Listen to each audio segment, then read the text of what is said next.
प्यारे दोस्तों, रमज़ान स्पेशल की तीसरी किस्त के साथ हाजिर हैं। जैसा कि आपको मालूम है कि रमज़ान से हमारी रोज़मर्रा की रूटीन किसी हद तक मुतासिर होती है। सोने जागने के औकात के अलावा खाने पीने का वक्त भी तब्दील होता है और इन सब चीज़ों का असर हमारी सेहत पर भी पड़ता है। रमज़ान में इफ्तार के बाद हार्ट बर्न या सीने की जलन की शिकायत बहुत आम है। इसकी अलामात में पेट और गले में तेज़ाबियत, मतली, बदहज़मी और खट्टे डिकार शामिल हैं।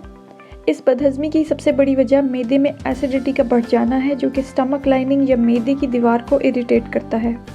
सहरी करने के फ़ौरन बाद लेट जाना भी सीने की जलन को बढ़ा सकता है। सहरी के बाद कम से कम 1 घंटा जाग कर अपने मैदे को सही तरीके से खाना हज़म करने का वक्त दें और सोते वक्त अपना सरहाना या तकिया ऊंचा रखें ताकि तेज़ाबियत गले की तरफ ना पहुँचे। खाना खाते वक्त ज़रूरत से ज़्यादा तंग या टाइट कपड़े पहनना भी सीने की जलन की एक वजह बन सकता है। इस तरह के अनकंफर्टेबल लिबास खाने के दौरान पहनना अवॉइड करें। तेज़ाबियत में कमी लाने के लिए दूध, केला, पपीता, मेलन, ओट्स, अदरक वाली चाय का इस्तेमाल करें।